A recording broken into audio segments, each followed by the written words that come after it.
देखिए, अभी तृणमूल कांग्रेस के साथ जाने का बिना और कोई चारा है ही नहीं, मुझे लग रहा है। क्योंकि क्या ऑप्शन उनके पास है तो नहीं, बीजेपी के साथ तो नहीं जाएंगे। और क्या, अभी तो दीदी ने बहुत सारे को इनवाइट कर रहे, लेकिन कोई आएगा ऐसा भी नहीं है, क्योंकि दीदी का भी टाइम खराब है, पोजीशन खराब है, तो कोई तो खुद नहीं आएगा, किसी के पास जाना पड़ेगा। और सेकेंडली सीपीएम का भी पता नहीं बम फ्रंट आएंगे कि नहीं साथ में, उनका भी टाइम थोड़ा अच्छा होने लग रहा है। वो सोच रहे जे अभी क्यों जाओ, इतना दिन हम लोग को खत्म किया है तृणमूल, हम लोग क्यों, पता नहीं, लेकिन पॉलिटिक्स में सब कुछ होता है। नहीं, अभी मैं सुन रही थी, मैं अभी न्यूज में देख रही थी, कांग्रेस के साथ वाइस प्रेसिडेंट का ऑफर आया और अभिषेक को जनरल सेक्रेटरी, ये सोनिया गांधी ने ऑफर किया है, और कांग्रेस के साथ तृणमूल मार्च होंगे कि ना, पता नहीं, ऐसा ही कुछ बहुत दिन से मैं सुन रही थी, जो मार्च हो जाएंगे या कांग्रेसों पे। दीदी का टेम्परमेंट, दीदी का लीडरशिप, दीदी एक प्रोमिनेंट पॉलिटिशियन, इंडिया का 3 पॉलिटिशियन का नाम बोले तो दीदी का नाम, शायद राहुल गांधी की भी पहले दीदी का नाम आएंगे, है ना, क्योंकि दीदी अपना पार्टी खड़ा किया, दीदी अपना जीत का दिखाया, दीदी अपना इतना पॉपुलर फेस और लीडरशिप देते देते दीदी बॉस बन गए। अभी पता नहीं दीदी किसी का अंडर में काम कर सकते कि नहीं, वो टाइम ही बताएंगे। लेकिन होता है ना, जब कभी आप बॉस बन जाओ फिर किसी का अंडर में, लेकिन पॉलिटिक्स में कुछ भी हो सकते। कैंडिडेट डिक्लेयर से पहले मेरा कॉन्स्टिट्यूंसी का कुछ प्रॉब्लम, मतलब इस इलेक्शन लेके क्या होना चाहिए, सजेशन देना चाहती थी, ये हो रहा है, ये सही आदमी है, ये गलत है, ये गलत कर रहे, ये पार्टी को तोड़ रहा है, ये धर्म लेके चल रहा है, ये सब जो सजेशन मुझे इन्फॉर्मेशन देना था, सजेशन नहीं इन्फॉर्मेशन देना था, ममता बनर्जी को मैंने फोन किया था, उसका ऑफिसर मुझे फोन बैक किया और मुझे पूछा था सब्जेक्ट क्या है।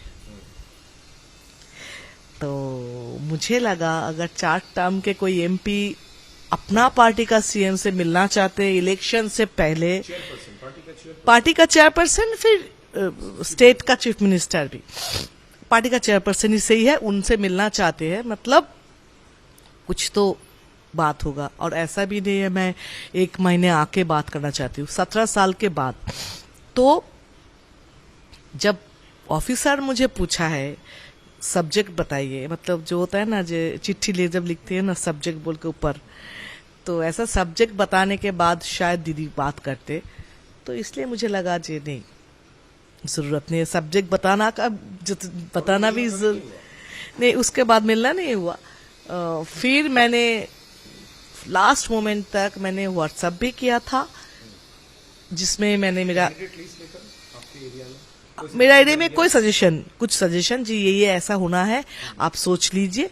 उनको, अभिषेक को और प्रतीक जैन को, तीनों को मैंने अपना सजेशन बताया था, आईपैक को, क्योंकि उनको भी इसमें तो बहुत इन्वॉल्वमेंट थे।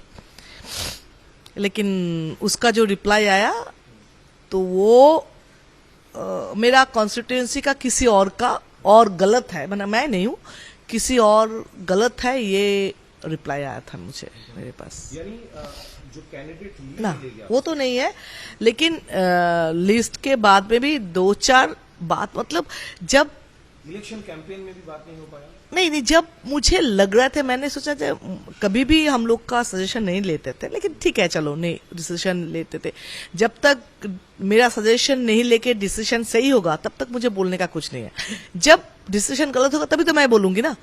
तो जब तक ये सजेशन लिया नहीं, ठीक है, जब देखा ये डूब रहे, तब भी मैंने बात करने की कोशिश की, तब भी मैंने बताया एटलीस्ट सब कैंडिडेट के बारे में 2-3 का मैंने बोला था ये करने के लिए आप सोच लो, आप खबर लो। मैं कभी भी ममता बनर्जी या अभिषेक को कोई इन्फॉर्मेशन देती थी तो मुझे ये बोलना था जे ये इन्फॉर्मेशन मेरे पास है, मैं ये जानती हूँ, लेकिन फिर भी आप क्रॉस चेक कर दीजिए, मेरे बात सुनना नहीं, क्योंकि मैं पर्सनल रिवेंज भी ले सकती हूँ किसी के ऊपर। ये 2 शब्द भी आप नहीं बोल पाए। नहीं, इतना मैंने भी नहीं बोल पाया। नहीं, मैंने जब इसका अभिषेक को मैंने बोला था कैंडिडेट के बारे में कुछ बातें, उसने बोला था मैं तुमसे बाद में बात करूंगा ऑफिस में, फिर हुआ नहीं। लेकिन अभिषेक के साथ मेरा कनेक्शन था, जब मैंने देखा वो खुद ही बुलाया नहीं, मैंने जब बोला था वो बोला हाँ बुलाएंगे, लेकिन बाकी बहुत बारे में बहुत सी काम में मेरे साथ बात करके किया, ऐसा नहीं है जो बात नहीं किया। लेकिन दीदी का कोई मेरा सजेशन लिया नहीं। मुझे ये लगते, अभी भी लगते, वेस्ट बंगाल का रिजल्ट मुझे पता नहीं था क्या होने वाला है व क्या होता, लेकिन अगर हम दो चार जो बातें कर रहे थे वो अब अगर सुनते तो बीरभूम का एटलीस्ट रिजल्ट अलग होता। बीरभूम का जो ग्रुपिंग स्टार्ट हो गया था लीडर्स के बीच में, वो रोकने के लिए मैंने बहुत बार बोला था, बहुत बार कोशिश की, ऐसा नहीं बोले उसके बाद कुछ स्टेप नहीं लिया।